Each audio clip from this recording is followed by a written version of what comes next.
Chief Executive Officer of the BVI Financial Services Commission, Robert Matavius, says contentment is at the heart of financial freedom.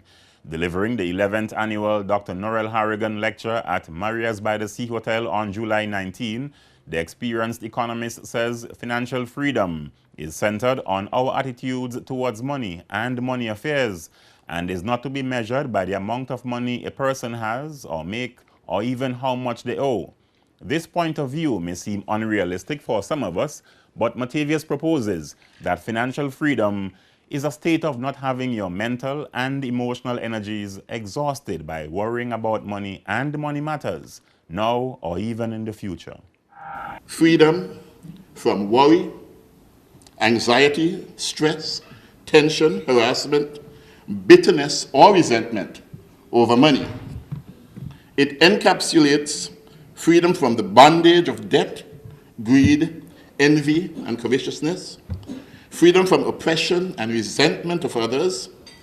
It is about unshackling the invisible chains of anxiety and fear that results from bondage to money and the spoils of money.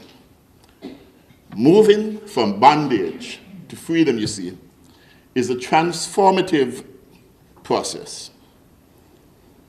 Attitudes must change, habits must change, and lives must change. Can we do it? As Obama would say, yes, we can. A person who is financially free lives within his means. He sets aside something for the future and does not face the worry of having overdue bills. That person would be someone having the joy of standing on their own two feet with a clear conscience before God and before man. Matavius says money was at the heart of the slave trade and warns that in a post-emancipation era, many people are now enslaved by an addiction to money.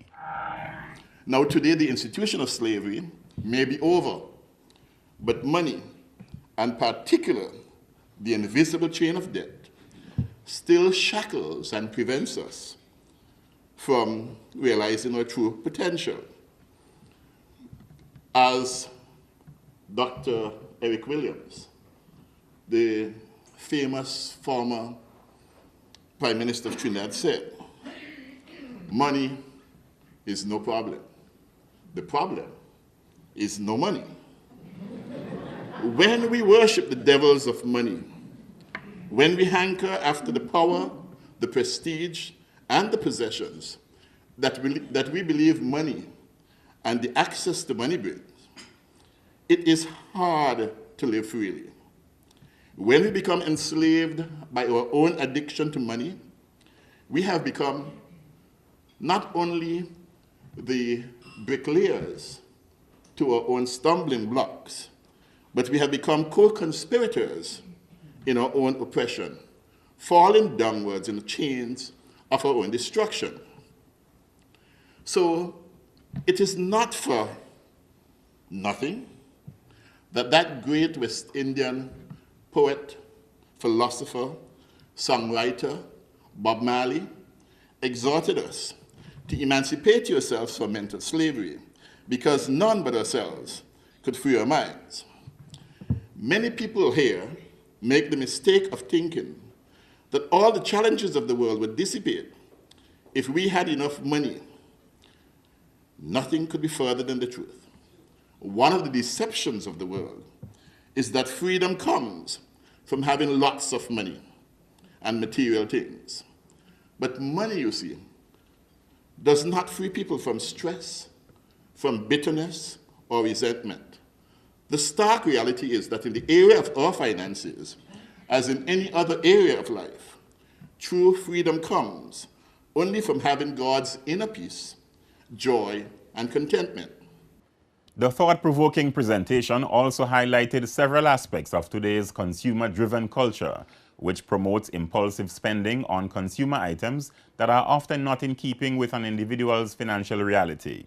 These spending habits, he argued, are also passed on to the younger generation.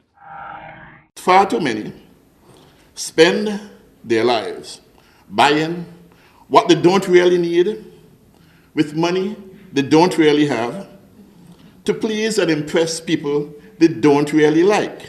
Capitalism really gone mad.